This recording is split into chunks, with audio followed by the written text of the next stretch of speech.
ఇంజిన్లో petrol పోసి clean చేసుకుంటే బాగుంటుందా, డీజిల్ పోసి క్లీన్ చేసుకుంటే బాగుంటుంది, అసలు డీజిల్ అయినా పెట్రోల్ అయినా పోసి బండి స్టార్ట్ చేస్తే ఏదైనా ప్రాబ్లం అవుతుందా అని చెప్పి చాలా మందికి అయితే దీని గురించి అయితే సందేహం ఉంటుంది. సో దాని గురించి అయితే వీడియో లాస్ట్ రోజు చూడండి, ఎక్కడ స్కిప్ చేయమాకండి. వీడియో అయితే చాలా బాగుంటుంది. సో మొత్తం వచ్చేసి ఈ బండి అయితే స్ప్లెండర్ ప్లస్ బండి చూస్తున్నారు కదండి. దీనికి వచ్చేసి కస్టమర్ అయితే అన్న బండి మూవ్ అవ్వట్లేదు, దాంతోపాటు గేర్లు అయితే పడటం చెప్పి తీసుకొచ్చాడు మన దగ్గరికి అయితే. సో దీనికి వచ్చేసి మనకి బండి మూవ్ అవ్వట్లేదు, బండి ఆరుస్తుంది అంటే దానికి రీజన్ ఏంటి అంటే స్విచ్ ప్లేట్లు పోతే బండి అలాగే ఉంటుందండి. సో ఎప్పుడైనా అదొకసారి చెక్ చేసుకోండి. దాంతోపాటు గేర్లు పడటం అంటే గేర్ చేంజ్లో ఇరిగిపోవడం కానీ జరిగిపోవడం కానీ అయితే మాత్రం గేర్లు అయితే పడవండి. సో దీన్ని చూస్తారు కదండి, గేర్ చేంజ్లో ఇరిగిపోయింది, అందులో స్విచ్ ప్లేట్లు ఇంజిన్ అయితే మనం మార్చుకున్నాము.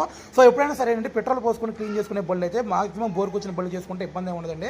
ఎందుకంటే లైట్గా ఆయిల్ సీల్ పోయే ఛాన్స్ ఉంటుంది, హార్డ్ అయిపోతాయి. డీజిల్ అయితే ఏం కాదు, ఏ బండిని క్లీన్ చేసుకోవచ్చండి. నేనైతే దీన్ని చూస్తాను డీజిల్తో క్లీన్ చేస్తాను, ఎందుకంటే లోపల రసం గీతం ఉంటుందని చెప్పి నేను బండి డీజిల్ పోసి బండి అయితే కొద్దిసేపు ఒక 5 minutes ఆడిచ్చేది పెట్రోల్ డీజిల్ అయితే తీసానండి. చాలా బాగా అయితే క్లీన్గా అయితే అయిపోయింది. సో మొత్తం వచ్చేసి దీని ఫుల్ వీడియో మన ఎడిషన్ అప్లోడ్ చేస్తాను, ఇన్స్టాగ్రామ్ బయోలో ఉంది. కొత్త వాళ్ళు చూస్తే మాత్రం ఖచ్చితంగా ఫాలో అవ్వండి, లైక్ చేయండి, షేర్ చేయండి. Thank you.